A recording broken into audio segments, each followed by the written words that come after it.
ఆత్మీయులైన ప్రేక్షకులకు నమస్కారం.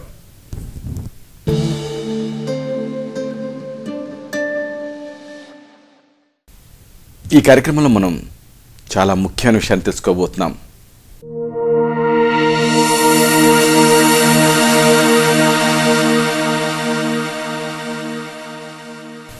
Hepatitis B వ్యాధి.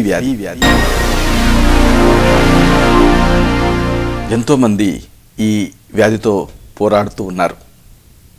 తీవ్రమైనటువంటి భయాందోళనలు పడుతూ ఉన్నారు.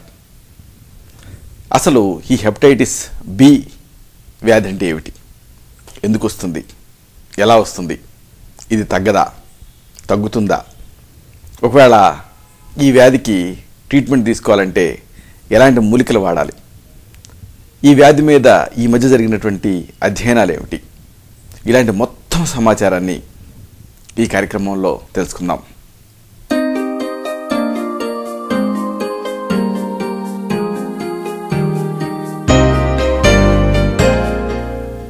కాలేయాన్ని వ్యాధిగ్రస్తం చేసేటువంటి వైరస్లలో ఈ హెపటైటిస్ బి చాలా ప్రధానమైంది. Hepatitis A, hepatitis C, hepatitis D, అలాగే హెపటైటిస్ ఈ, ఇలాంటి వాటిని ఇప్పటి వరకు గుర్తించారు. అయితే వీటన్నిటిలో కూడా తేలిగ్గా వ్యాపించటం అంటే ప్రబలటం, అలాగే ప్రాణాంతక పరిణామాలని ఉత్పన్నం చేయటం, ఇలాంటి లక్షణాలు కలిగి ఉండటంతో ఈ హెపటైటిస్ బి వ్యాధికి వైద్యశాస్త్రపరంగా ఎక్కువ ప్రాధాన్యత ఉంది. ఈ వైరస్ బారిన పడిన పెద్దవాళ్ళల్లో చాలామంది కొంతకాలం పాటు వ్యాధి ప్రభావానికి లోనవుతారు, తిరిగి కోలుకుంటారు. అలా జరిగినప్పుడు దాన్ని స్వల్పకాలిక హెపటైటిస్ బి అంటారు, అక్యూట్ హెపటైటిస్ బి అంటారు. అయితే ఈ సందర్భంగా అసలు ఆయుర్వేదం ఏం చెప్తుంది, ఆయుర్వేద దృక్పథం ఏమిటి, దీన్ని తెలుసుకుందాం.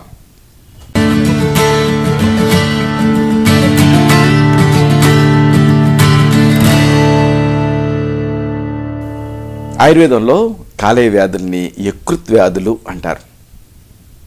ఈ లివర్ వ్యాధుల చికిత్సకి ఆయుర్వేదం పెట్టింది పేరు. ముఖ్యంగా హెపటైటిస్ బి వ్యాధికి ఆయుర్వేదంలో సమర్థవంతమైనటువంటి చికిత్సలు ఉన్నాయి.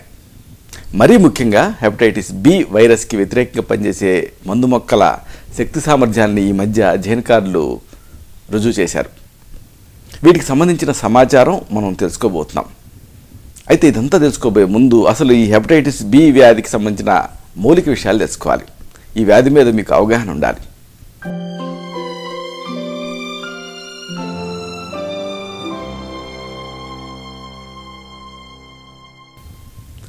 ఈ వైరస్ బారిన పడినటువంటి మనుషుల్లో చాలామందికి అసలు వాళ్ళకి ఈ వైరస్ అనేది ఒకటి ఉంది అన్న విషయమే తెలియదు.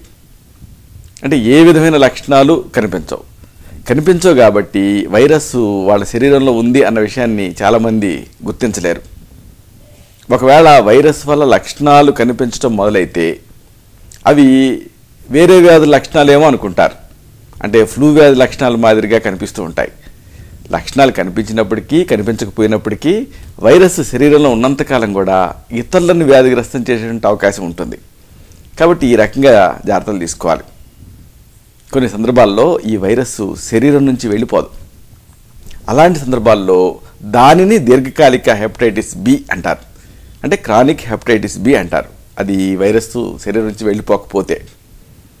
సమయం గడిచే కొద్దీ ఈ వ్యాధి ప్రభావంతో కాలేయం వ్యాధిగ్రస్తమయ్యేటువంటి అవకాశం ఉంటుంది. చిన్నపిల్లల శరీరాల లోపలికి ఈ హెపటైటిస్ బి వైరస్ ప్రవేశించిందనుకోండి, అప్పుడు దీర్ఘకాలపు హెపటైటిస్ ఇన్ఫెక్షన్ కింద మారే అవకాశం ఉంటుంది.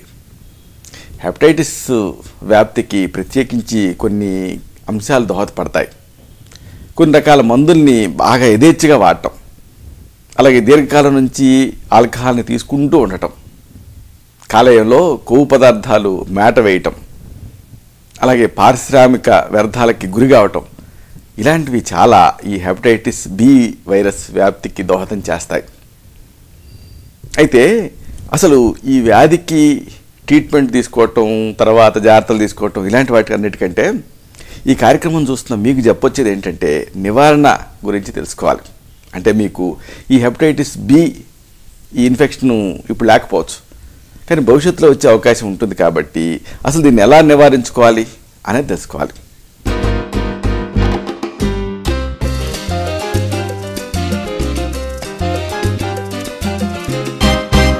హెపటైటిస్ వ్యాధిలో నివారణ అనేది చాలా కీలకం. ఆయుర్వేద ట్రీట్మెంట్ ఎక్సలెంట్గా ఉందనుకోండి, కానీ ఈ చికిత్సతో పాటు సమాంతరంగా వ్యాక్సినేషన్ తీసుకోవచ్చు. ఒకవేళ హెపటైటిస్ బి వైరస్ మీ శరీరం లోపలికి ప్రవేశించింది అని అనుమానం మీకు వచ్చిందనుకోండి, వెంటనే మీరు హెపటైటిస్ బి ఇమ్యూన్ గ్లోబులిన్ అనే దాన్ని తీసుకోవాలి.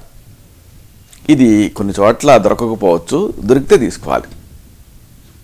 దీంట్లో ఈ బి యాంటీజెన్కి వ్యతిరేకంగా పనిచేసేటువంటి యాంటీబాడీలు ఉంటాయి. అలాగే హెపటైటిస్ బి వ్యాక్సిన్ తీసుకోవాలి. ఒకవేళ ఏదన్నా సూది గుచ్చుకుందనుకోండి, ఇలాగ సూది గుచ్చుకున్న సందర్భాల్లో ఆ సూది ద్వారా మీకు ఇన్ఫెక్షన్ వస్తుందేమో అని అనుమానం ఉన్న సందర్భాల్లో, వ్యాధిని అనుమానించేటువంటి విషయంలో వారంలోపు ఈ చికిత్స తీసుకుంటే అప్పుడు నివారణ అనేది, అంటే హెపటైటిస్ బిని రాకుండా మీరు సమర్థవంతంగా అడ్డుకోవచ్చు. అలాగే రక్షణ పద్ధతులు, ఈ రక్షణ పద్ధతులు పాటించకుండా లైంగిక సంబంధం పెట్టుకున్నారనుకోండి, అప్పుడు 2 వారాల లోపులో ఈ నివారణ చర్యలు, ఈ చికిత్సలు వీటిని తీసుకోవాలి. ఎందుకంటే కాలం గడిచే కొద్దీ కూడా వీటి సమర్థత తగ్గుతుంది, ప్రివెన్షన్ అనేది, దీని ఎఫికసీ అనేది తగ్గుతుంది. సరే, మరి అసలు ఈ హెపటైటిస్ వైరస్ ఎలా వ్యాప్తి చెందుతుంది ఇది తెలుసుకోవడం చాలా ముఖ్యం. ఎందుకంటే ఇది సంక్రామిక వ్యాధి, అంటే ఒకరి నుంచి ఒకరికి వ్యాప్తి చెందుతుంది. ఎలా వ్యాప్తి చెందుతుంది ఇది తెలుసుకున్నారనుకోండి, దీన్ని నివారించుకోవచ్చు.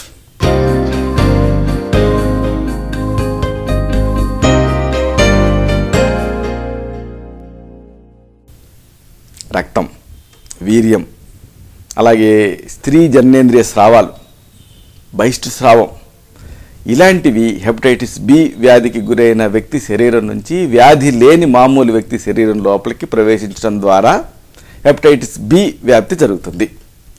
కాబట్టి ప్రతి వాళ్ళు గుర్తుంచుకోవాల్సినటువంటి విషయం ఇది.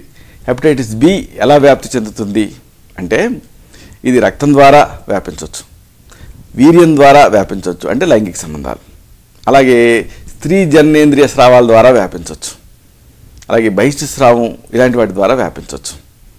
ఇలాంటివి హెపటైటిస్ బి వ్యాధికి గురైనటువంటి వాళ్ళ శరీరం నుంచి వ్యాధి లేని మామూలు వ్యక్తుల శరీరం లోపలికి ప్రవేశిస్తాయి. ప్రవేశించడం ద్వారా హెపటైటిస్ బి అనేది కొత్త వాళ్ళకి వ్యాపిస్తుంది. సాధారణంగా హెపటైటిస్ బి వైరస్ కొన్ని మార్గాల ద్వారా వ్యాప్తి చెందుతూ ఉంటుంది. వీటిని తెలుసుకుందాం. ముఖ్యంగా చెప్పాల్సింది లైంగిక సంబంధాల గురించి.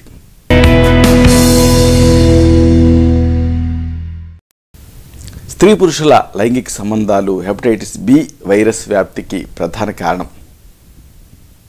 జననేంద్రియ మార్గం, అలాగే మూత్ర మార్గం అంటే యురెత్రా, అలాగే నోరు, అలాగే మలద్వారం, ముఖ్యంగా దీని చుట్టుపక్కల ప్రదేశం, ఇలాంటి భాగాలు ఒకవేళ ఈ భాగాలకి చర్మం పైన ఘాటు ఏర్పడింది అనుకోండి, లేకపోతే రేగిందనుకోండి, అప్పుడు వైరస్ తేలిగ్గా ఈ వ్యాధిగ్రస్తుడి శరీరం నుంచి వ్యాధి లేని వ్యక్తి శరీరం లోపలికి ప్రవేశిస్తుంది. సాధారణంగా ఇలాగా సెక్సువల్ యాక్ట్లో జరుగుతూ ఉంటుంది. అంటే సెక్సువల్ యాక్ట్లో ఏం జరుగుతుంది అంటే, స్త్రీ పురుషుల లైంగిక సంబంధాలు ఉన్నప్పుడు ఈ వైరస్ అనేది ప్రవేశిస్తుంది. అంటే యోని మార్గం ద్వారా ప్రవేశించవచ్చు, మూత్ర మార్గం ద్వారా ప్రవేశించవచ్చు, నోటి ద్వారా ప్రవేశించవచ్చు, అలాగే యానల్ సెక్స్ మలద్వారం ద్వారా, అలాగే నోటి ద్వారా ఇలాగా ప్రవేశించేటువంటి అవకాశం ఉంటుంది. అంటే అక్కడ చర్మం రేగినప్పుడు తేలిగ్గా ఈ డిసీజ్డ్ పర్సన్ నుంచి డిసీజ్ లేని పర్సన్కి ఈ వైరస్ అనేది చేరుకుంటుంది. ఇక మరొక మార్గం సూదులు.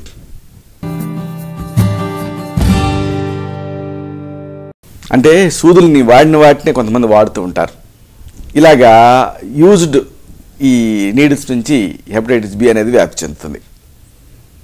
ఒకళ్ళకి వాడినటువంటి సిరంజీ సూదుల్ని మరొకరికి వాడారనుకోండి, అప్పుడు ఇలా జరుగుతూ ఉంటుంది.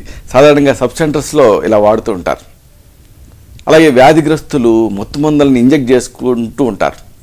ఇలాగ మత్తు మందులను ఇంజెక్ట్ చేసుకునేటువంటి సమయంలో దూది వాడుతూ ఉంటారు. ఇలాంటి ఈ దూది ద్వారా వ్యాపిస్తుంది. అలాగే చెంచాలు, అలాగే నీళ్లు, ఇలాంటివి మామూలుగా వేరే వాళ్ళ రక్తంతో కలుషితం అవుతాయి. ఇలా కలుషితం అవ్వటం వల్ల ఈ హెపటైటిస్ బి అనేది వ్యాధి ఉన్న వ్యక్తి నుంచి వ్యాధి లేని వ్యక్తికి వ్యాపిస్తుంది. ఇక వృత్తిపరంగా హెపటైటిస్ బికి గురి కావటం కూడా ఒక కారణమే.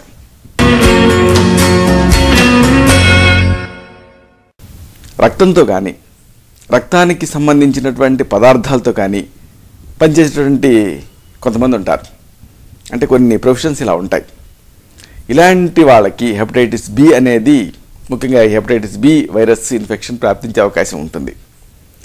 ఫర్ ఎగ్జాంపుల్, వ్యాధిగ్రస్తుల కోసం వాడినటువంటి సూదుల ద్వారా కానీ, లేకపోతే ఇతర వాడి మన ఉండేటటువంటి, లేకపోతే వాడి అంచుండేటటువంటి పనిముట్ల ద్వారా కానీ ఈ ఇన్ఫెక్షన్ కారకమైనటువంటి వైరస్ కలుషిత రక్తం ద్వారా మామూలు వ్యక్తుల్ని చేరుకోవచ్చు. అలాగే వ్యాధిగ్రస్తుల రక్తం మామూలు వ్యక్తుల కళ్ళలోకి చిందిందనుకోండి, అప్పుడు కూడా ఈ వైరస్ మామూలు వ్యక్తులకు వ్యాపిస్తుంది. అలాగే కొంతమంది ల్యాబ్లో పరీక్షించడానికి బ్లడ్ని ఇలాగ నోటితో పీలుస్తారు. అప్పుడు ఆ నోట్లోకి ప్రవేశించిందనుకోండి ఆ రక్తం, లేకపోతే కళ్ళలోకి చిందిందనుకోండి, అప్పుడు ఈ వ్యాధి లేని వ్యక్తులకి ఈ హెపటైటిస్ బి అనేది వ్యాపిస్తుంది. అలాగే చర్మం పైన ఒకవేళ గాయమైందనుకోండి, చర్మం పైన తెగిన ఘాటు ద్వారా కూడా ఇది వ్యాపిస్తూ ఉంటుంది. ఇక ప్రసవ సమయంలో తల్లి ద్వారా శిశువుకి ఈ హెపటైటిస్ బి సంక్రమించవచ్చు.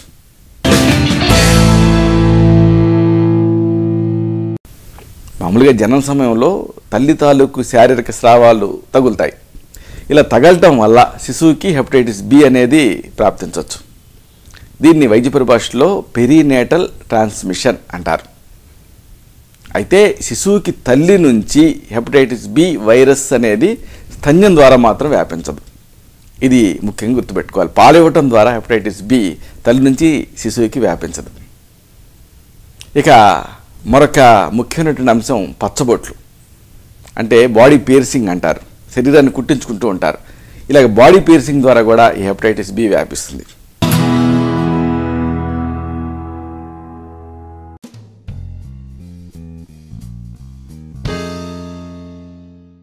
సాధారణంగా గ్రామ ప్రాంతాల్లో చూస్తూ ఉంటాం. హెపటైటిస్ బి వైరస్ వ్యాప్తికి ప్రధాన కారణం ఏమిటి అంటే చర్మాన్ని పొడిపించుకోవటం, ముఖ్యంగా పచ్చబొట్లు, అలాగే చెవి తిమ్మెలు, అలాగే ఈ ముక్కు పుడక, ఇలాంటి వాటి కోసం చర్మాన్ని పొడిపించుకుంటారు. ఇలా పొడిపించుకున్నప్పుడు హెపటైటిస్ బి అనేది స్ప్రెడ్ అవుతూ ఉంటుంది. చర్మాన్ని సూదులతో గుచ్చుతారు కదా, ఈ గుచ్చే సమయంలో సూదుల్ని సరైనటువంటి రీతిలో ఒకవేళ శుభ్రపరిచి స్టెరిలైజ్ చేయలేదనుకోండి, అప్పుడు హెపటైటిస్ బి వైరస్తో కలుషితమైనటువంటి ఈ రక్తం మామూలు వ్యక్తుల శరీర లోపలికి ప్రవేశిస్తుంది.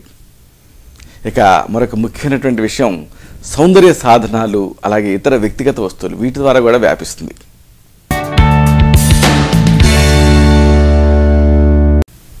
షేవింగ్ చేసుకోవడానికి వాడే రేజర్ల ద్వారా వ్యాపించవచ్చు. టూత్ బ్రష్లు, ఇవన్నీ పర్సనల్ వస్తువులు, ఇలా వ్యక్తిగత వస్తువుల ద్వారా వ్యాపించవచ్చు. అలాగే ఇతర టాయిలెటరీ వస్తువులు, ఈ వస్తువులతో రక్తం కలుషితం అవుతుంది. వీటిని ఒకవేళ మామూలు వాళ్ళు వాడారనుకోండి, అప్పుడు వాళ్ళ రక్తం లోపలికి హెపటైటిస్ బి వైరస్ ప్రవేశిస్తుంది. అలాగే మరొక ముఖ్యమైన అంశం రక్త మార్పిడి.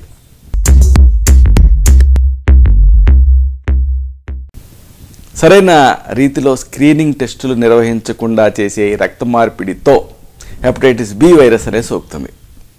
నిన్న మొన్నటి వరకు హెపటైటిస్ బి వ్యాధి ఎక్కువగా ఇలాగే వస్తూ ఉండేది రక్త మార్పిడి ద్వారా. అయితే ఈ మధ్యకాలంలో ఈ రక్త మార్పిడికి చాలామంది నిర్దిష్టమైనటువంటి ప్రమాణాలు పాటిస్తున్నారు. కాబట్టి రక్త మార్పిడి ద్వారా హెపటైటిస్ బి వైరస్ వ్యాపించడం అనేది బాగా తగ్గిపోయింది. సరే, మరొక ముఖ్యమైనటువంటి విషయానికి వస్తున్నాం. ఈ వ్యాధి ఎంతకాలం తర్వాత బయటపడుతుంది? ప్రతి వాళ్ళు దీన్ని తెలుసుకోవాలి.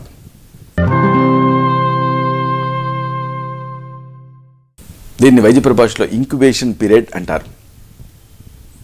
వ్యాధికారకమైనటువంటి వైరస్ శరీరం లోపలికి ప్రవేశించిన తర్వాత లక్షణాలు ఉంటాయే, హెపటైటిస్ బి వ్యాధి లక్షణాలు, వీటిని కలిగించడానికి 45 నుంచి 180 రోజులు పడుతుంది. దీన్ని ఇంక్యుబేషన్ కాలం అంటారు. ఎక్కువ మందిలో 2 నెలల నుంచి 3 నెలల్లో ఈ వ్యాధి బయటపడుతుంది. లక్షణాలు బయటపడటానికి ముందు కాలంలో, అంటే ఈ ఇంక్యుబేషన్ కాలంలో కూడా వ్యాధికారకమైనటువంటి వైరస్సు రక్తం, వీర్యం, అలాగే జననేంద్రియ స్రావాలు, బహిష్టు స్రావాలు, ఇలాంటి వాటి ద్వారా వేరే వాళ్ళకి వ్యాపిస్తూనే ఉంటుంది. ఈ స్రావాలు ఎండిపోయినప్పటికీ కూడా సాంక్రామిక గుణాన్ని కలిగి ఉంటాయి. ఇది గుర్తుంచుకోవాలి. లక్షణాలు కనిపించడం మొదలెత్తిన తర్వాత సాంక్రామికతలో, అంటే ఈ స్ప్రెడ్ అయ్యేటటువంటి విషయంలో తీవ్రత తగ్గుతుంది. అయితే వ్యాప్తి మాత్రం కొంతకాలం పాటు కొనసాగుతూనే ఉంటుంది. ఇతర శారీరక స్రావాల కంటే రక్తంలో ఎక్కువ సంఖ్యలో హెపటైటిస్ బి వైరస్ అనేది ఉంటుంది. సాధారణంగా శారీరక స్రావాల్లో అప్పుడు ఉండేటువంటి వైరస్సు వారం రోజుల పాటు అంటే 1 వీక్ పాటు చైతన్యంగా ఉంటుంది.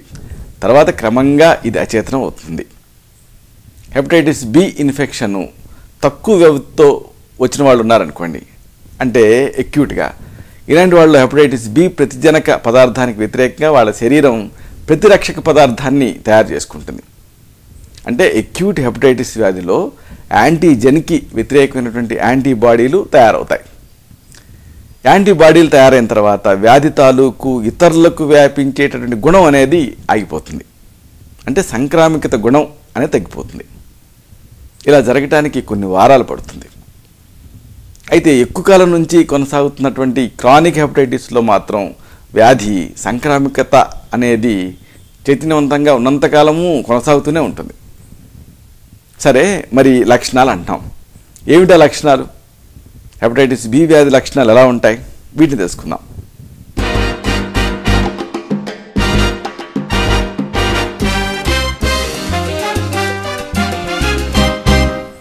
హెపటైటిస్ బి ఇన్ఫెక్షన్ సోకినటువంటి వాళ్ళల్లో దాదాపు సగం మందిలో వ్యాధి లక్షణాలు కనిపిస్తాయి.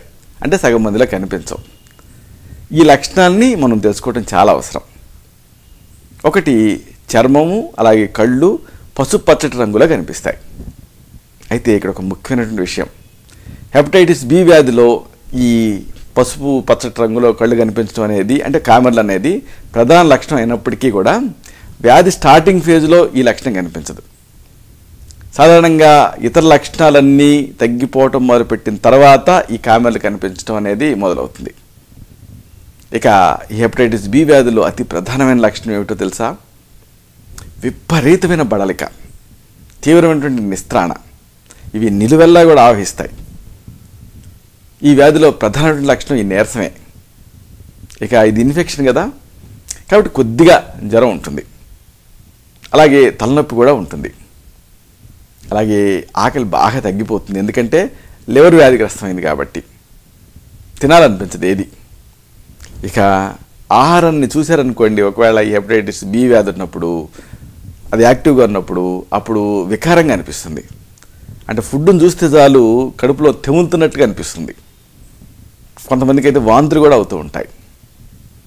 ఇక మరొక ముఖ్యమైన లక్షణం ఉంది. కుడివైపు ఇక్కడ ఈ డొక్కలో పక్కటెముకలు ఉంటాయో వీటి కింద, అంటే కాలేయం ఉండేటటువంటి చోట ఎప్పుడు కూడా రెగ్యులర్గా నిరంతరం నొప్పిగా అనిపిస్తూ ఉంటుంది. శక్తికి మించి ఒకవేళ మీరు పని చేశారనుకోండి, అప్పుడు కానీ, లేకపోతే ఎక్కువగా బాగా స్ట్రెయిన్ అయినప్పుడు కానీ ఈ నొప్పి, ఇక్కడ ఈ డొక్కలో నొప్పి అనేది ఎక్కువ అవుతుంది.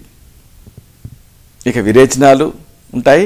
పోనీ విరేచనాలైనా అంటే మలబద్ధకం కూడా ఉంటుంది. విరేచనాలు, మలబద్ధకం ఇలాంటివి కూడా కనిపిస్తూ ఉంటాయి.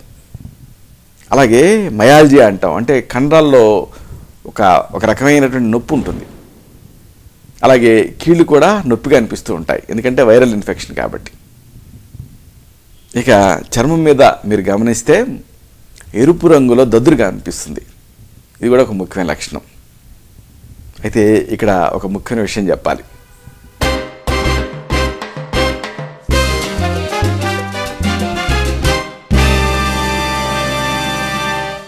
దీర్ఘకాలం నుంచి హెపటైటిస్ బి ఇన్ఫెక్షన్ ఉన్న వాళ్ళకి ఈ లక్షణాలు ఏవి కనిపించకపోవచ్చు.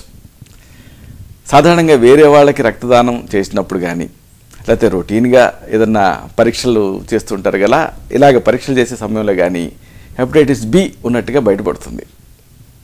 ఇక మరికొన్ని సందర్భాలు ఉంటాయి. ఇలాంటి సందర్భాల్లో కాలేపు క్యాన్సరు, సిరోసిస్సు ఇలాంటి వ్యాధుల్లో ఏదైనా ఉంది అని తేలిన తర్వాత అప్పుడు ఇది ఎందుకు ఉంది అని టెస్ట్ చేయించామనుకోండి, అప్పుడు హెపటైటిస్ బి ఉన్న సంగతి తెలుస్తుంది. సరే, మరి ఎప్పుడు దీన్ని కొంతకాలం వేచి చూడొచ్చు, ఎప్పుడు వైద్య సహాయాన్ని తీసుకోవాలి, ఇది కూడా తెలుసుకోవాలి.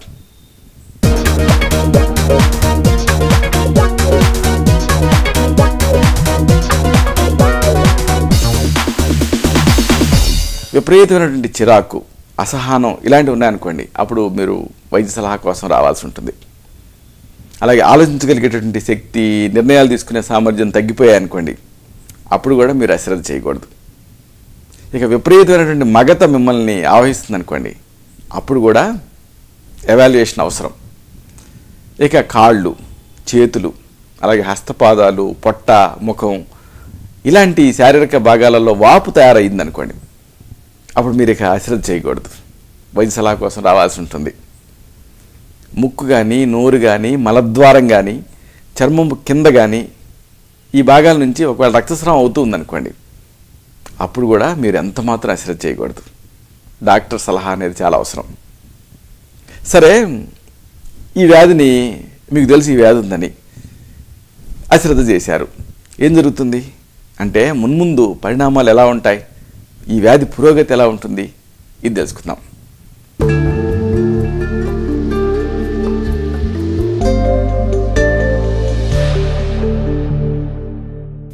హెపటైటిస్ బి వ్యాధి లక్షణాలు అందరిలో కూడా ఒకే రకంగా కనిపించాలని రూల్ లేదు. వ్యాధి వచ్చినటువంటి వాళ్ళలో దాదాపు సగం మందిలో మాత్రమే ఈ లక్షణాలు కనిపిస్తాయి. వ్యాధికారకమైనటువంటి వైరస్ శరీరం లోపలికి ప్రవేశించిన తర్వాత 2 నుంచి 3 నెలల్లో లక్షణాలని కనిపింపజేయడం మొదలుపెడుతుంది. చాలామందిలో ఈ వ్యాధి స్వల్పకాలం పాటు, అంటే చాలా తక్కువ కాలం పాటు కొనసాగే రకంగానే ఉంటుంది. అంటే ఎక్యూట్, అంటే షార్ట్ టర్మ్ హెపటైటిస్ బి లాగానే ఉంటుంది. ఈ తరహా హెపటైటిస్ బి వ్యాధి వచ్చిన తర్వాత 2 లేదా 3 వారాల తర్వాత వ్యాధిగ్రస్తులు ఇక కోలుకోవటం మొదలెడతారు. 4 నుంచి 8 వారాల తర్వాత పూర్తిగా వ్యాధి ప్రభావం నుంచి బయటపడతారు. హెపటైటిస్ వైరస్ తాలూకు ప్రతిజనక పదార్థానికి వ్యతిరేకంగా ప్రతిరక్షక పదార్థం తయారవుతుంది. అంటే యాంటీజెన్కి వ్యతిరేకంగా యాంటీబాడీ అనేది తయారవుతుంది. ఇది భవిష్యత్తులో వ్యాధి తిరగబెట్టకుండా జీవితాంతం రక్షణగా పనిచేస్తుంది. అయితే కొద్ది మందిలో మాత్రం లక్షణాలు దీర్ఘకాలం పాటు కొనసాగుతాయి. ముఖ్యంగా ఒకవేళ మీది వయసు బాగా ఎక్కువ అనుకోండి, ఇలాగ వయసు మళ్ళిన వాళ్ళల్లో ఇలా జరుగుతూ ఉంటుంది, అంటే క్రానిక్గా కంటిన్యూ అవుతుంది. స్వల్పకాలపు హెపటైటిస్ బి వ్యాధి వచ్చిన వాళ్ళల్లో 25% మందికి కీళ్ళ నొప్పులు, చర్మం పైన దద్దుర్లు ఇలాంటివి కనిపించే అవకాశం ఉంది. ఇక మరి కొంతమంది ఉంటారు, వీళ్ళలో రక్తనాళాలు అలాగే నరాలు ఇవి ఇన్ఫ్లుయెన్స్ అవుతాయి, ప్రభావితం అవుతాయి కాబట్టి యాంజియో న్యూరోటిక్ ఎడిమా అనేది కనిపిస్తుంది. దీంట్లో దద్దుర్లతో పాటుగా ఈ పెదవులు, నాలుక, అలాగే స్వరపేటిక ఇలాంటి వాటిలో కూడా వాపు తయారవుతుంది. అలాగే కడుపు నొప్పి కూడా ఉంటుంది. ఇక హెపటైటిస్ కారకమైనటువంటి వైరస్ 6 నెలలకి మించి ఒకవేళ శరీరంలో కనిపిస్తుంది అనుకోండి, అంటే దీర్ఘకాలపు హెపటైటిస్ బి ఇన్ఫెక్షన్ కింద దాన్ని మనం కన్సిడర్ చేయడం జరుగుతుంది. అంటే క్రానిక్ హెపటైటిస్ అవుతుంది. కొంతమందిలో జీవితాంతం ఈ వైరస్ ఉండిపోతుంది. దీర్ఘకాలపు ఈ హెపటైటిస్ బి వచ్చేటువంటి రిస్క్ వైరస్ మొట్టమొదటిసారి శరీరంలోకి ప్రవేశించినప్పటి వయసును బట్టి ఉంటుంది. అంటే మీకు హెపటైటిస్ ఇన్ఫెక్షన్ అనేది, బి ఇన్ఫెక్షన్ అనేది క్రానిక్గా ఉంటుందా, ఎక్యూట్గా ఉంటుందా అంటే అది మీ శరీరంలోకి ప్రవేశించినటువంటి సందర్భము ముఖ్యంగా మీ వయసును బట్టి ఉంటుంది. ఉదాహరణకు పుట్టిన సమయంలో హెపటైటిస్ బి వైరస్ సోకిందనుకోండి, అలాంటి పిల్లల్లో 90% మందికి క్రానిక్ ఇన్ఫెక్షన్ వస్తుంది, అంటే క్రానిక్ హెపటైటిస్ బి వచ్చే అవకాశం ఉంటుంది. అలాగే పుట్టిన తర్వాత 1 నుంచి 5 ఏళ్ల మధ్యలో ఈ హెపటైటిస్ బి వైరస్ సోకిందనుకోండి, అలాంటి పిల్లల్లో 30% మందికి వ్యాధి దీర్ఘకాలం పాటు కంటిన్యూ అవుతుంది.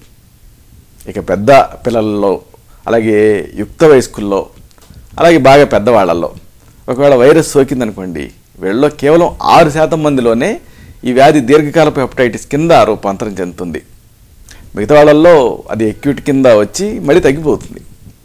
ఈ విషయాన్ని మీరు గుర్తుంచుకోవాలి.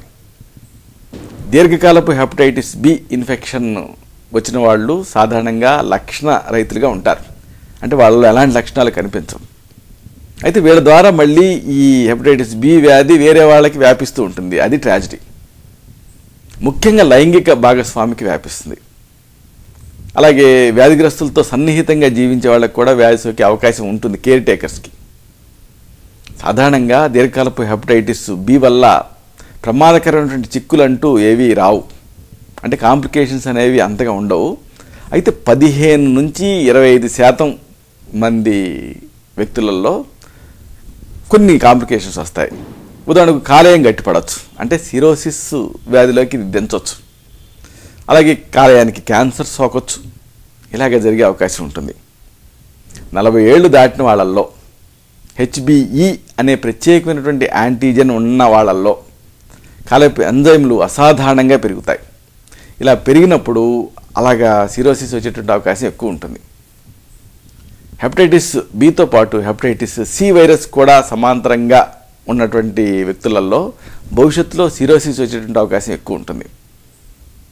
ఇక హెపటైటిస్ బి వ్యాధి ఉండేటటువంటి అతి కొద్ది మందిలో హఠాత్తుగా కాలేయం వైఫల్యం చెందొచ్చు. అలాగా ఈ లివర్ ఫెయిల్ అయితే దాన్ని ఫుల్మినాంట్ హెపటైటిస్ అంటారు. రక్తనాళాలు వ్యాధి ప్రభావానికి లోనవచ్చు, కొంతమందిలో లోనయ్యి వ్యాస్కులైటిస్ రావచ్చు. అప్పుడు దాన్ని అనుసరించి కాలేయం వైఫల్యం చెందొచ్చు. అలా జరిగితే అప్పుడు దాన్ని మెంబ్రేనో ప్రొలిఫరేటివ్ గ్లోమరులో నెఫ్రైటిస్ అంటారు.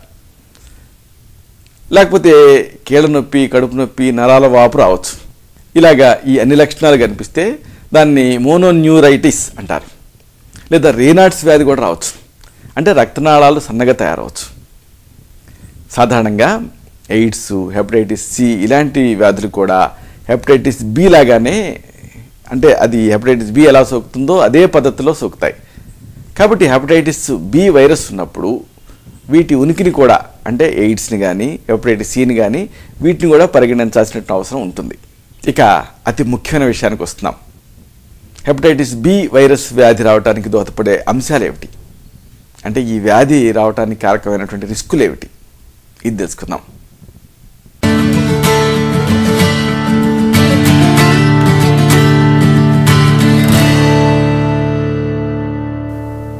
హెపటైటిస్ బి వ్యాధి సోకటానికి దోహదపడే అంశాన్ని వివరణ సౌలభ్యం కోసం 2 కింద విభజించవచ్చు. మార్చగలిగేవి, అలాగే మార్చలేనివి. మార్చగలిగే వాటి నుంచి దూరంగా ఉంటే సరిపోతుంది. మార్చలేని రిస్కులు ఉన్నాయనుకోండి, వాటి విషయంలో ముందు నుంచే జాగ్రత్తలు తీసుకోవాలి. లైంగికత్వం విషయంలో వైవాహిక బంధానికి కట్టుబడి ఉండాలి. ఒకళ్ళకి ఎక్కువ మంది లైంగిక భాగస్వాములు ఉండటం వల్ల ఈ హెపటైటిస్ వ్యాధి వచ్చే రిస్క్ పెరుగుతుంది. పాలిగేమీ అంత మాత్రం మంచిది కాదు. రక్షిత పద్ధతుల్ని పాటించకుండా వ్యక్తిగత జీవితం గురించి తెలియని వ్యక్తులతో లైంగిక సంబంధాలు పెట్టుకోవడంతో ఈ హెపటైటిస్ బి వ్యాధి వచ్చేటువంటి రిస్క్ పెరుగుతుంది. ఇదంత మాత్రం మంచిది కాదు. క్లమీడియా ఇలాంటి లైంగిక వ్యాధులుంటే హెపటైటిస్ బి తేలిగ్గా సోకేటటువంటి రిస్క్ ఉంటుంది. కాబట్టి ఇలాగ ఎస్టీటీస్ విషయంలో జాగ్రత్తగా ఉండాలి. అలాగే ఒకళ్ళ కోసం వాడినటువంటి ఇంజెక్షన్ సూదుల్ని వేరే వాళ్ళకి వాడటంతో ఈ వ్యాధి రిస్క్ పెరుగుతుంది. అలాగే చట్టబద్ధం కాని మత్తు మందులు, వీటిని ఇంజెక్షన్ రూపంలో తీసుకునేటటువంటి వాళ్ళలో కూడా ఈ వ్యాధి రిస్క్ ఎక్కువ. ఇక వృత్తిరీత్యా చేసేటువంటి పనులు, వీటి వల్ల కూడా ఈ వ్యాధి వచ్చేటువంటి రిస్క్ ఉంటుంది. ఉదాహరణకు డాక్టర్లకు హెపటైటిస్ బి వ్యాధి ఎక్కువ కనిపిస్తూ ఉంటుంది, నర్సుల్లో కనిపిస్తూ ఉంటుంది, ముఖ్యంగా డెంటిస్ట్లో కనిపిస్తూ ఉంటుంది. అలాగే బ్లడ్ బ్యాంక్ ఉద్యోగులకు కూడా ఈ హెపటైటిస్ బి వ్యాధి ఎక్కువగా కనిపిస్తూ ఉంటుంది. అలాగే ల్యాబ్ టెక్నీషియన్స్లో కనిపిస్తూ ఉంటుంది. అలాగే వైద్య విద్యార్థులు, వీళ్ళకి ఇంకా పూర్తిగా అవగాహన ఉండదు, వీళ్ళలో కూడా హెపటైటిస్ బి వ్యాధి వచ్చేటువంటి రిస్క్ ఎక్కువ. కాబట్టి ఈ వృత్తుల్లో ఉండే వాళ్ళంతా జాగ్రత్తగా ఉండాలి. ఈ వృత్తిలో ఉండేటువంటి వాళ్ళకి రక్తంతో కానీ శారీరక స్రావాలతో కానీ అనుసంధానం అనేది తప్పనిసరి. కాబట్టి వీళ్ళకి ఈ వ్యాధి వచ్చే రిస్క్ పెరుగుతుంది. అలాగే మెదడు పూర్తిగా పరిణితి చెందని పిల్లలతో పనిచేసేటువంటి ఉద్యోగస్తులకు కూడా హెపటైటిస్ వ్యాధి రిస్క్ ఎక్కువ. అలాగే కారాగారాలలో కూడా ఈ వ్యాధి రిస్క్ ఎక్కువగా కనిపిస్తూ ఉంటుంది. అంటే ఈ వ్యాధి వచ్చే రిస్క్ ఎక్కువ కారాగారాలలో, ఎందుకంటే అక్కడ ఈ హోమోసెక్సువాలిటీ ఇలాంటివి కనిపిస్తూ ఉంటాయి. అలాగే హెపటైటిస్ బి ప్రబలంగా ఉండేటువంటి దేశాలు ఉంటాయి, అక్కడికి ఒకవేళ వెళ్ళినా కానీ ఈ వ్యాధి వచ్చేటువంటి రిస్క్ ఉంటుంది. అంటే సాధారణంగా మిడిల్ ఈస్ట్ దేశాలు, అలాగే ఆఫ్రికా, చైనా, అలాగే తూర్పు యూరోపు, అలాగే ఆసియా ఖండాలు, ఇలాగా ఈ భాగాలలో కొన్ని దేశాలలో ఈ హెపటైటిస్ బి వ్యాధి ఎక్కువ. అక్కడికి మామూలుగా పర్యటన కోసం వెళ్తే ఆ వెళ్ళిన వాళ్ళకి ఈ వ్యాధి వచ్చే రిస్క్ ఉంటుంది, జాగ్రత్తగా ఉండాలి. ఇక లైంగికంగా చైతన్యంగా ఉండేటువంటి వాళ్ళల్లో ఈ వ్యాధి రిస్క్ ఎక్కువ. ముఖ్యంగా స్వలింగ సంపర్కం జరిపేటువంటి వాళ్ళలో కూడా ఈ వ్యాధి రిస్క్ ఎక్కువ ఉంటుంది. అలాగే పచ్చబొట్లు ఇవి పొడిపించుకోవటం వల్ల ఈ వ్యాధి రిస్క్ ఎక్కువ. అలాగే చెవులు, ముక్కు ఇలాంటివి కుట్టించుకోవటం వల్ల కూడా ఈ వ్యాధి వచ్చేటువంటి రిస్క్ ఎక్కువ ఉంటుంది. కాబట్టి జాగ్రత్తగా ఉండాలి. ఇవన్నీ హెపటైటిస్ బి వ్యాధిలో మార్చగలిగే రిస్కులు. ఇక మార్చలేని రిస్కులు కూడా కొన్ని ఉన్నాయి, వీటిని కూడా తెలుసుకోవాలి.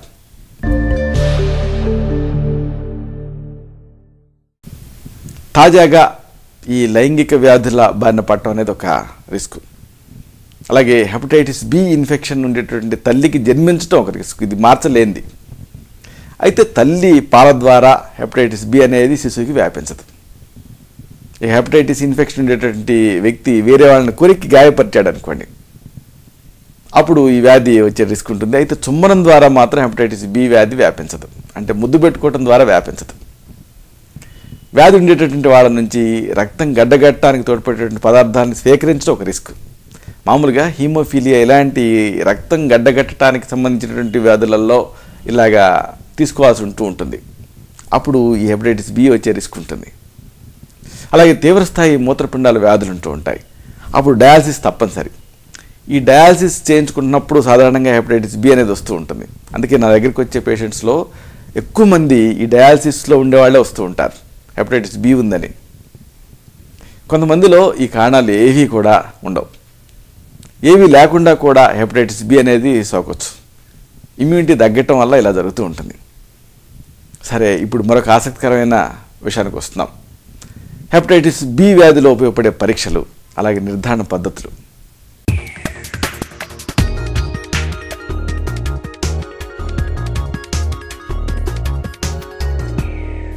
మామూలుగా బాహ్య పరీక్ష, అలాగే వ్యాధి ఇతివృత్తం, అలాగే రక్త పరీక్షలు, వీటి ద్వారా హెపటైటిస్ వ్యాధిని కనుక్కోవచ్చు. వైద్య పరీక్షలో భాగంగా బాధితుడు తను చేసేటటువంటి వృత్తి గురించి చెప్పాల్సి ఉంటుంది, అలాగే తన లైంగిక ప్రవర్తన గురించి కూడా చెప్పాల్సి ఉంటుంది. అలాగే ఆల్కహాల్ తీసుకునే అలవాటు ఉందా, అంటే మద్యపానం చేసే అలవాటు ఉందా, ఇలాంటి వాటి గురించి కూడా చెప్పాలి. అలాగే కుటుంబంలో ఇంతకు ముందు ఎవరికైనా ఈ కాలేయపు క్యాన్సర్ వచ్చిందా, లివర్ సిరోసిస్ వచ్చిందా, వచ్చిన సందర్భాలు ఏమన్నా ఉన్నాయా, ఇలాంటి అన్ని సందర్భాల గురించి కూడా పర్సనల్ ఎగ్జామినేషన్లో బాధితుడు చెప్పాల్సి ఉంటుంది. వైరస్ అనేది ఒక ప్రోటీన్ పదార్థం, జాగ్రత్తగా వినాలి, కొద్దిగా మనసు పెట్టి వింటే దీంట్లో ఉండేటటువంటి ఈ టెక్నికాలిటీ అర్థమవుతుంది. వైరస్ అన్నాం కదా, హెపటైటిస్ బి వైరస్. ఈ వైరస్ అనేది ఏమిటి అంటే ప్రోటీన్ పదార్థం. దీనిలో భాగమైనటువంటి ఒక ప్రత్యేకమైన పదార్థాన్ని యాంటీజెన్ లేదా ప్రతిజనక పదార్థం అంటారు. యాంటీజెన్ ఎదుర్కొనేందుకు యాంటీజెన్ ఆకారానికి సరిపోయే పదార్థాన్ని శరీరం తయారు చేసుకుంటుంది. ఈ పదార్థాన్ని యాంటీబాడీ అంటారు, అంటే మీ బాడీ తయారు చేసుకుంది కాబట్టి యాంటీబాడీ, లేకపోతే ప్రతిరక్షక పదార్థం అంటారు. రక్తంలో హెపటైటిస్ బి వైరస్ ప్రవేశించి ఉంటే దానికి వ్యతిరేకంగా ఈ ప్రతిరక్షక పదార్థం తయారై ఉంటుంది. దీనికోసం చేసే యాంటీ హెచ్బివి టెస్ట్ ద్వారా ఈ వ్యాధిని నిర్ధారించవచ్చు. క్లియర్?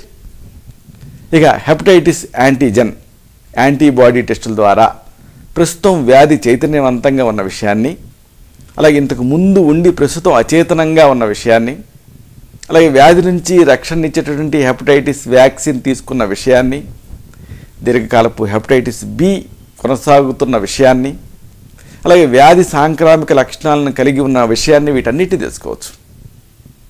సమయం గడిచే కొద్దీ హెపటైటిస్ బి వ్యాధిని కలిగించేటువంటి వైరస్ శరీరంలో విభజన చెందుతుండాలి. అలా కాకుండా నిలకడగా ఉంటూ వ్యాధి లక్షణాలు మాత్రమే తీవ్రతరం అవుతున్నాయి అనుకోండి, అప్పుడు ఇతర హెపటైటిస్ని కలిగించే ఇతర వైరస్ల కోసం పరీక్ష చేయాల్సి ఉంటుంది. అలాగే కాలేయపు ఆరోగ్యాన్ని అంచనా వేయటం అవసరం. దీనికోసం లివర్ ఫంక్షన్ టెస్టులు అనేవి అవసరం అవుతాయి. వీటిలలో కొన్ని అంశాలు తెలుస్తాయి. ఉదాహరణకు బిలిరూబిన్ పరిమాణం, అంటే హిమోగ్లోబిన్ విచ్ఛిన్నం అవటం మూలంగా విడుదలయ్యేటటువంటి ఒంటరి బిలిరూబిన్ మాలిక్యూల్ని కాలేయం జంట మాలిక్యూల్గా మారుస్తుంది. ఇది మలానికి పసుపచ్చ వర్ణాన్ని కలిగిస్తుంది. ఇక 2 ఆల్బుమిన్ పరిమాణం, అంటే కాలేయం తయారు చేసే ఈ ప్రోటీన్ పదార్థం ఇది. అలాగే 3వది ప్రోథ్రాంబిన్ టైం వాల్యూ, అంటే రక్తం గడ్డగట్టడానికి సహాయపడేటువంటి పదార్థం ఇది. దీన్ని కాలేయమే తయారు చేస్తుంది. అలాగే కొలెస్ట్రాల్, అంటే కణజాలాల గోడల నిర్మాణం తోడ్పడే పదార్థం ఇది. దీన్ని కూడా కాలేయం తయారు చేస్తుంది. వీటన్నిటిని పరీక్ష చేస్తాం లివర్ ఫంక్షన్ టెస్ట్లో. వీటిని పరీక్షించడం ద్వారా కాలేయపు పనితీరుని అంచనా వేయచ్చు. అంటే వైరస్ వల్ల కాలేయం దెబ్బతిన్నదా, ఎలా ఉంది, ఇదంతా తెలుస్తుంది. ఇక కాలేయం లాంటి కీలక అంతర్గత అవయవాలు దెబ్బతిన్నప్పుడు రక్తం లోపలికి కొన్ని ఎంజైమ్లు అనేవి విడుదలవుతాయి. వీటిని కూడా తెలుసుకోవటం అవసరం.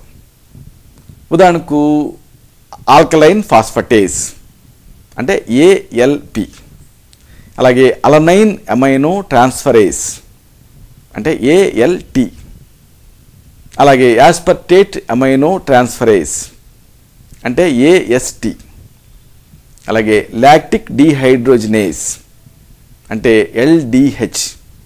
ఇవి ఎంజైమ్లు. ఇవి పెరిగాయనుకోండి కాలేయం మీద ఒత్తిడి పడుతున్నట్టు అర్థం. అయితే గుండె ఇలాంటి అంతర్గత అవయవాల పనితీరులో ఒకవేళ సమస్య ఉందనుకోండి, అప్పుడు కూడా వీటి రాశి పెరుగుతుంది. కాబట్టి వ్యాధి నిర్ణయం కోసం మళ్ళీ తదుపరి పరీక్షలు అనేవి చేయించాల్సి ఉంటుంది. అవేమిటి అంటే ఈ ఉదర అవయవాలు ఉంటాయి కదా, ఈ ఉదర అవయవాలని తెర మీద వీక్షించడానికి అబ్డామినల్ అల్ట్రాసౌండ్ స్కాన్ అనేది సహాయపడుతుంది. దీని ద్వారా వీటిని ఇంటర్నల్ ఆర్గాన్స్ చూడొచ్చు. అవసరమైతే కాలేయపు స్థితిని యథాతథంగా యాక్చువల్గా తెలుసుకోవడానికి CT స్కాను, అలాగే MRI పరీక్షలు ఇలాంటివి కూడా చేయించాల్సి ఉంటుంది. ఇక కొన్ని సందర్భాలు ఉంటాయి. ఇలాంటి సందర్భాల్లో బయాప్సీ టెస్టు అనేది అవసరం. ఈ టెస్టు కాలేయం నుంచి ఏం చేస్తారంటే చిన్న ముక్కని కాలేయం నుంచి తీసి పరీక్ష చేస్తారు. ఇది కూడా అవసరం అవుతుంది. కాలేయపు క్యాన్సర్ అని అనుమానం ఉంటే అప్పుడు నిర్ధారణ కోసం ఆల్ఫా ఫీటోప్రోటీన్ పరీక్ష అనేది చేయించాలి. ఆల్ఫా ఫీటోప్రోటీన్ ఇది సాధారణ స్థాయికి మించి పెరిగిందనుకోండి, అప్పుడు కాలేయపు క్యాన్సర్ని అనుమానించాల్సి ఉంటుంది. సరే, ఇప్పుడు అతి ముఖ్యమైన విషయానికి వస్తున్నాం. ఒకవేళ ఈ హెపటైటిస్ B వ్యాధి మీకుంది, మీరు దీంతో ఇబ్బంది పడుతున్నారు, ఏం చేయాలి? కొన్ని సూచనలు ఉన్నాయి, సలహాలు ఉన్నాయి, అలాగే ఉపశమన పద్ధతులు ఉన్నాయి. వీటిని తెలుసుకుందాం.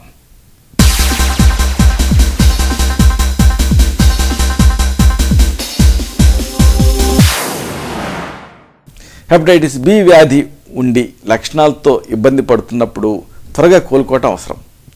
దీనికి కొన్ని జాగ్రత్తలు తీసుకోవాలి. వీటిని అందరూ తెలుసుకొని ఉండాలి.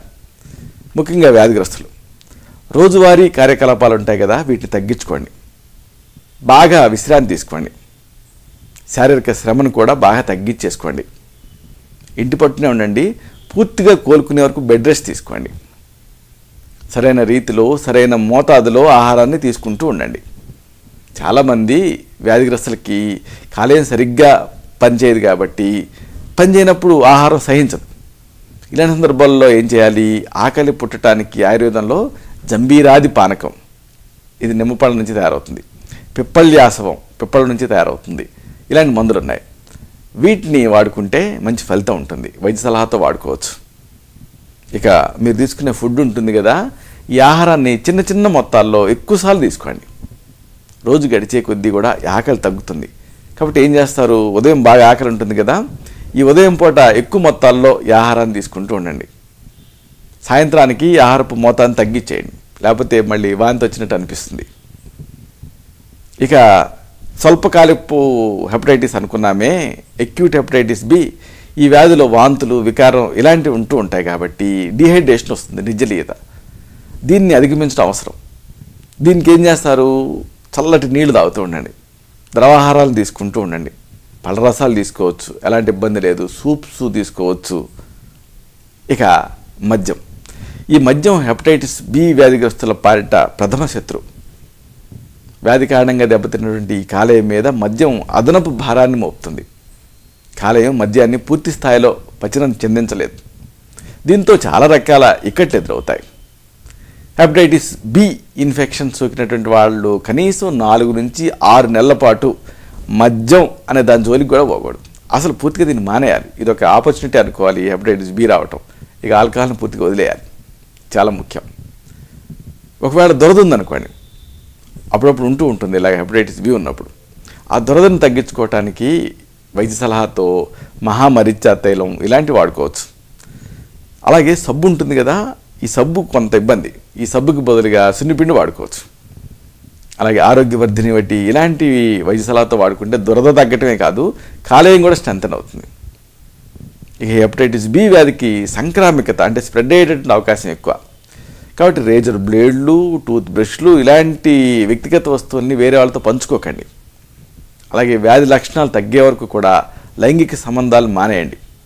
ఒకవేళ మానలేదనుకోండి, లేదు మానలేకపోతున్నారనుకోండి, అప్పుడు కండోమ్ వాడాలి. ఇక అతి ముఖ్యమైన విషయానికి వస్తున్నాం. ఈ హెపటైటిస్ మీద పనిచేసే మంచి మూలికలు ఉన్నాయి, వీటిని తెలుసుకుందాం.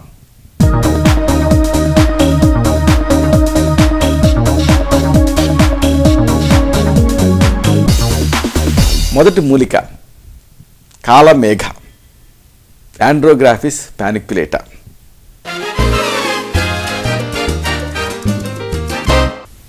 ఈ మూలికని తెలుగులో నేలవేము అంటారు, కొన్ని చోట్ల భూనింబ అని కూడా అంటారు. ఆయుర్వేద గ్రంథాలు దీని ఉపయోగాన్ని గుర్తించాయి, గ్రంథస్థం చేశాయి. ఉదాహరణకు దీన్ని జ్వరం, పేగుల్లో చేరినటువంటి ఆంత్రక్రిమి, రక్తహీనత, కామెర్లు, వాపు, చర్మవ్యాధులు, వ్రణం ఇలాంటి వ్యాధుల్లో వాడవచ్చు. ఈ మధ్యకాలంలో ఈ మూలిక మీద శాస్త్రీయమైనటువంటి అధ్యయనాలు జరిగాయి. దీనిలో యాండ్రోగ్రాఫోలైడ్ అనే ఒక క్రియాశీలక పదార్థం ఉంటుంది. ఇది ఉండటం వల్ల కాలేయాన్ని ఇది సంరక్షిస్తుంది. సంరక్షించడమే కాదు, ఇన్ఫ్లమేషను, ఇన్ఫెక్షన్లు ఇలాంటి వాటిని తగ్గిస్తుంది. ఇది అధ్యయనకారులు తేల్చారు. దీని పంచాంగాలని కూడా ఔషధ రూపంలో వాడాల్సి ఉంటుంది. దీని చూర్ణం 1 నుంచి 3 గ్రాముల మోతాదులో వాడుకోవాలి. స్వరసం అంటే దంచి గుడ్ల వేసి పిండితే వచ్చేది. ఈ స్వరసాన్ని 5 నుంచి 10 మిల్లీలీటర్ల రూపంలో వాడుకోవాలి. కషాయాన్ని అయితే 20 నుంచి 40 మిల్లీలీటర్ల మోతాదులో వాడుకోవాలి. అంటే నీళ్ళకి వేసి మరిగించితే కషాయం అవుతుంది. రోజుకి 2-3 సార్లు చొప్పున దీన్ని వాడుకుంటూ ఉంటే మంచి ఫలితం ఉంటుంది. తర్వాత మూలిక భూమి ఆమ్లకి, ఫిలాంథస్ యురినేరియా.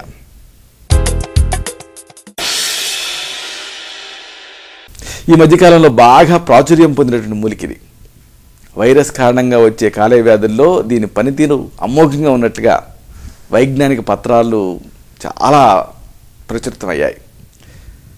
దీన్ని కేవలం వైరల్ హెపటైటిస్లోనే కాదు, దగ్గు, ఆయాసం, రక్తస్రావం, రక్తహీనత, కామెర్లు, ఎసిడిటీ, మంటలు, చర్మవ్యాధులు, అలాగే ప్రమేహం ఇలాంటి వ్యాధుల్లో వాడటం జరుగుతుంది.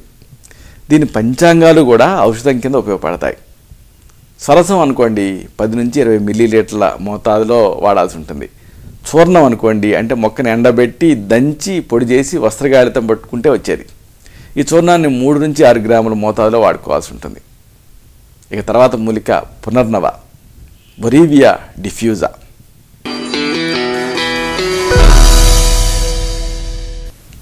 దీన్ని తెలుగులో గలిజేర్ అంటారు, అటుకు మామిడి అని కూడా కొన్ని ప్రాంతాల్లో అంటారు. రకరకాల కారణాలతో కాలేయంలో విడుదలయ్యేటటువంటి ఈ విష లక్షణాన్ని పునర్నవ సమర్థవంతంగా తిప్పికొట్టగలుగుతుంది. ఇది అధ్యయనంలో తేలింది. దీన్ని ఎక్కువగా వాపులో, అలాగే ఉదరంలో కనిపించేటువంటి పెరుగుదలలో వాడుతూ ఉంటాం. అలాగే ఎనీమియా అంటే రక్తహీనతలో కూడా పునర్నవ పనిచేస్తుంది. గుండె జబ్బుల్లో పనిచేస్తుంది. దగ్గు, కడుపు నొప్పి ఇలాంటి వ్యాధులలో దీన్ని వాడటం జరుగుతుంది. ఈ మూలికలో ఆకులు, వేళ్లతో సహా పంచాంగాలు కూడా ఔషధంగా పనికొస్తాయి. దీని స్వరసాన్ని 5 నుంచి 10 మిల్లీలీటర్ల మోతాదుగా వాడాల్సి ఉంటుంది. చూర్ణం అయితే 1 నుంచి 3 గ్రాముల మోతాదులో వాడాల్సి ఉంటుంది. ఇక తర్వాత మూలిక భృంగరాజ, ఎక్లిప్టా ఆల్బా.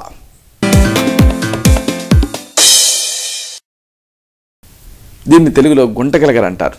గుంటల దగ్గర కనిపిస్తూ ఉంటుంది. అంటే నీటి కుంటల దగ్గర ఎక్కువగా ఉంటుంది కాబట్టి గుంటగలగర అంటారు. ఈ మధ్య జరిగినటువంటి అధ్యయనాల్లో ఇది కాలేయ వ్యాధుల్లో రక్తం లోపలికి ఎక్కువ మొత్తాల్లో విడుదలయ్యే ఆల్కలైన్ ఫాస్ఫటైజ్ అనే ఎంజైమ్ని తిరిగి సాధారణ స్థితికి తెచ్చినట్టుగా అధ్యయనంలో తేలింది. చాలామందికి ఇది జుట్టుకు సంబంధించినటువంటి ఔషధంగా మాత్రమే పరిచయం. అయితే ఆయుర్వేద శాస్త్రంలో దీన్ని చాలా వ్యాధుల్లో వాడుతూ ఉంటాం. ముఖ్యంగా చర్మ వ్యాధులు, ఆంత్రక్రిమి, ఆయాసం, దగ్గు, వాపు, రక్తహీనత, కంటి జబ్బులు, తలనొప్పి, గుండె జబ్బుల్లో ఈ భృంగరాజని ఉపయోగించడం అనేది పరిపాటి. దీని పంచాంగాలు కూడా ఔషధ విలువలు కలిగి ఉంటాయి కాబట్టి అన్నింటినీ వాడుకోవచ్చు. స్వరసాన్ని అయితే 5 నుంచి 10 మిల్లీలీటర్ల మోతాదులో వాడుకోవాలి. ఇక తర్వాత మూలిక కిరాత తిక్త భేదం, శీర్ష్య చిరాట అంటారు.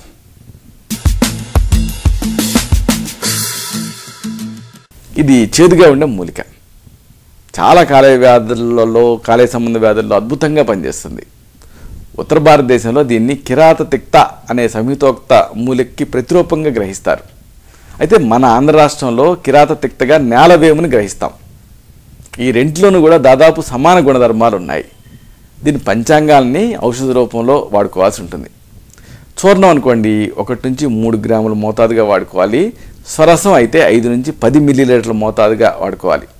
కషాయాన్ని ఏమో 20 నుంచి 40 మిల్లీలీటర్ల మోతాదుగా వాడుకోవాలి. రోజుకి 2 లేదా 3 సార్లు చొప్పున వాడుకోవాలి.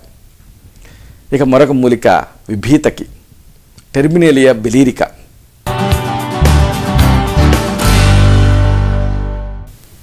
దీని తెలుగులో తానికాయ అంటాం. త్రిఫలాల్లో ఇది ఒకటి. దీనికి కాలేయాన్ని రక్షించేటటువంటి గుణం ఉంది, అంటే హెపటో ప్రొటెక్టివ్ యాక్షన్ ఉంటుంది. ఈ మధ్య అధ్యయనాల్లో తేలింది ఇది. దీంట్లో ఉండేటటువంటి ట్రైహైడ్రాక్సీ బెంజోయిక్ యాసిడ్ అనే పదార్థం కాలేయ వ్యాధుల్లో చాలా ఎఫెక్టివ్గా పనిచేస్తుందని అధ్యయనాలలో తేలింది. తానికాయని మామూలుగా దగ్గు, ఆయాసం, ఆంత్రక్రిమి, శరీరంలో మంటలు, వాంతులు, గొంతు బొంగురు, మూత్రపిండాల్లో రాళ్ళు, విరేచనాలు ఇలాంటి వ్యాధుల్లో వాడటం జరుగుతుంది. చూర్ణ రూపంలో దీన్ని 3 నుంచి 6 గ్రాముల మోతాదుగా వాడుకోవాల్సి ఉంటుంది. ఇక తర్వాత మూలిక గుడూచి, టైనోస్పోరా కార్డిఫోలియా.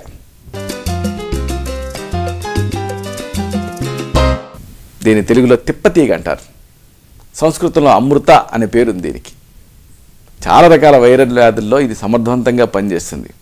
ఇది ఈ మధ్య అధ్యయనంలో తేలింది కూడా. కాలేయ వ్యాధుల్లో కనిపించే ఫైబ్రోసిస్ని ఇది నిరోధించినట్లుగా తేలింది.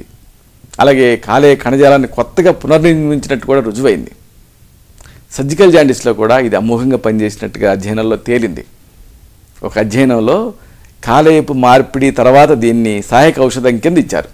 ఇచ్చినప్పుడు విజయవంతపు శాతం 92.4 కింద నమోదైంది. దీన్ని ఇవ్వని కేసుల్లో సక్సెస్ రేట్ కేవలం 40% మాత్రమే ఉంది. చూసారా ఎంత డిఫరెన్సో. దీన్ని ఆయుర్వేదంలో కామెర్లతో పాటు వేరే వ్యాధుల్లో కూడా వాడుతూ ఉంటాం. అంటే రక్తహీనత, జ్వరం, మంటలు, అలాగే తీవ్రమైన దప్పిక, ప్రమేహం, చర్మవ్యాధులు, గౌటు, ఆంత్రక్రిమి, వాంతులు, దగ్గు ఇలాంటి అన్ని సందర్భాల్లో కూడా దీన్ని వాడతాం. ఈ మొక్క కాండంలో ఔషధ తత్వాలు ఎక్కువ ఉంటాయి. అందుకే తిప్పతీగ అంటారు, తీగ. దీని కషాయ రూపంలో తీసుకోవాలనుకుంటే 50 నుంచి 100 మిల్లీలీటర్ల మోతాదులో తీసుకోవాలి. ఇక ఎండించి పొడి చేసి తీసుకోవాలనుకున్నారనుకోండి, అప్పుడు దీన్ని 3 నుంచి 6 గ్రాముల మోతాదుగా తీసుకోవాలి. గుడూచి సత్వం అని దొరుకుతుంది.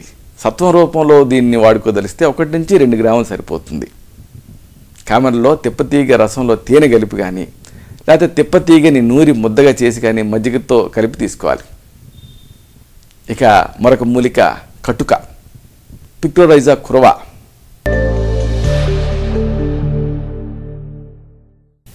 దీని తెలుగులో కటుక రోహిణి అంటారు. కాలేయ వ్యాధుల్లో, ముఖ్యంగా వైరల్ వ్యాధుల్లో కటుక రోహిణి పనితీరు అమోఘం. తాజా అధ్యయనాలలో దీని పనితనం అనేది సాక్ష్యాధారాలతో సహా రుజువైంది. పిత్తరేచకంగా పనిచేసేటువంటి తత్వం దీనికి ఉంటుంది. కాబట్టి ఇది హెపటో ప్రొటెక్టివ్గా పనిచేస్తుంది. హెపటోటాక్సిక్ మందులతో ఏర్పడేటువంటి దుష్ఫలితాలను కూడా ఇది తిప్పికొట్టగలుగుతుంది. ఇది అధ్యయనంలో తేలింది. సాధారణంగా దీని వేరుని, భూమిలో ఉండే కాండ భాగాన్ని చూర్ణ రూపంలో వాడుకోవాల్సి ఉంటుంది. 1 నుంచి 3 గ్రాముల మోతాదుగా దీన్ని వాడుకోవాల్సి ఉంటుంది. దీన్ని కేవలం కామెరలోనే కాదు, జ్వరంలో వాడతాం, ఉదరంలో పెరుగుదల ఏమైనా ఉంటే వాడతాం, అరుచి, ఆంత్రక్రిమి, హృద్రోగం అంటే గుండె జబ్బులు, అలాగే వాపులు, అలాగే ఆయాసం, దగ్గు, ప్రమేహం, చర్మవ్యాధులు ఇలాంటి వాటిలో దీన్ని వాడుతూ ఉంటాం. ఇక అతి ముఖ్యమైన విషయానికి వస్తున్నాం. ఆయుర్వేద చికిత్సా స్వరూపం, అలాగే వ్యూహం.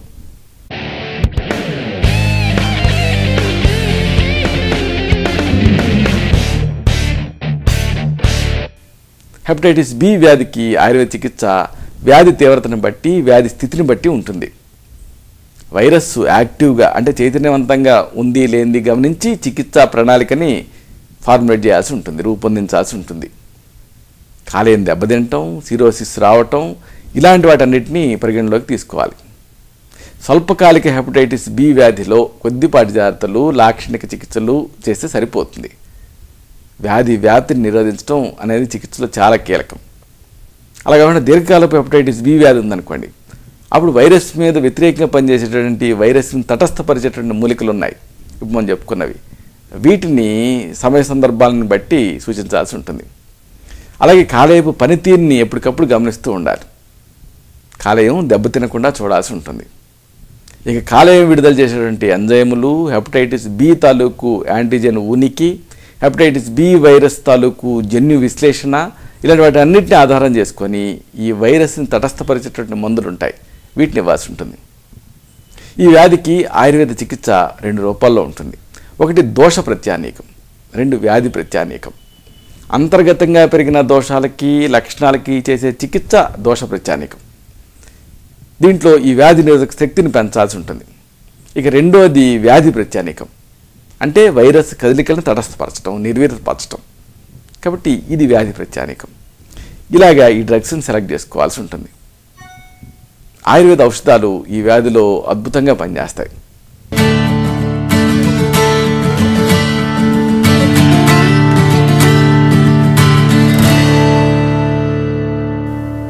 హెపటైటిస్ బి సమస్యకి చాలా శక్తివంతమైనటువంటి ఔషధాలు ఇవి. ఉదాహరణకు ఆరోగ్యవర్ధిని వటి, పునర్నవాది మండోరం, రోహితకారిష్టం, పిప్పల్యాసవం, ఇవి కొన్ని ముఖ్యమైనవి. అయితే ఇవి పనిచేసే తీరు ఒక్కొక్కళ్ళలో ఒక రకంగా ఉంటుంది. ఎందుకంటే మనందరం ఒకే రకంగా ఉండం, కుటుంబంలో కూడా అందరూ ఒకే మాదిరిగా ఉండరు, జన్యుపరమైనటువంటి తేడాలు ఉంటాయి కదా. కాబట్టి ముందు మీ నాడిని చూడాల్సి ఉంటుంది, మీ తత్వాన్ని విశ్లేషించాల్సి ఉంటుంది, మీ ప్రకృతిని కూడా తెలుసుకోవాల్సి ఉంటుంది. అలాగే హెపటైటిస్ బి వ్యాధి స్థాయి ఎలా ఉంది, అలాగే మీ శక్తి అంతా, ఇలాంటి వాటన్నిటిని పరిగణించాలి. ఇక వేరే వ్యాధుల ప్రభావం ఏమన్నా ఉందా, ఏ మేరకు ఉంది, ఇలాంటివి కూడా చూడాలి. ఆ తర్వాత ఇప్పుడు చెప్పుకున్న ఈ ఔషధాలలో, ఈ మూలికల్లో మీకు సరిపోయే ఔషధాలని, మూలికల్ని మళ్ళీ తగిన పత్యాపత్యాలతో, సరైన అనుపాన సహపానాలతో, సరైన మోతాదుని, నిర్ణీతమైన కాల వ్యవధిని నిర్ణయించి సూచించాల్సి ఉంటుంది.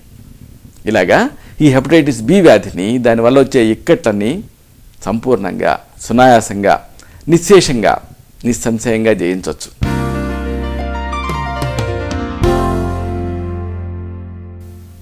చూసారా, ఇలాంటి మరొక ఆసక్తికరమైన అంశాన్ని తిరిగి ఇదే కార్యక్రమంలో మనం కలుసుకున్నప్పుడు సవివరంగా, సహేతుకంగా, సమగ్రంగా, సశాస్త్రీయంగా తెలుసుకుందాం.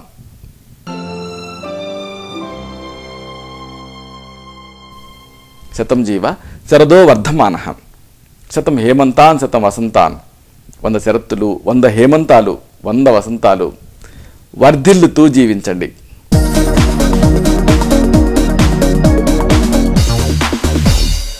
శుభం.